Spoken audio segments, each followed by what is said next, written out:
Hi all, this is Chris from Manage Engine New Zealand from Soft Solutions team. In today's video, I got an exciting announcement to make for all our Manage Engine ServiceDesk Plus customers.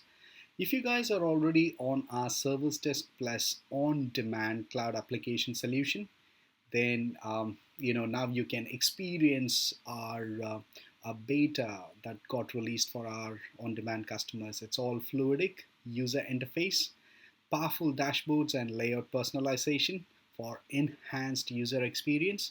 And Kanban view got released for our request management module that will enhance your productivity. For on-premises customer, I would say, now you can host your SDP instance on Docker. If you guys are already thinking about it, or if you guys wanted to host your Service Desk Plus application on Docker, then there is a link below. There is a step-by-step guide prepared by our product experts available for you guys to, make use of it. If you guys need any help, to reach out to us. We should be able to help. Have a good one. See ya.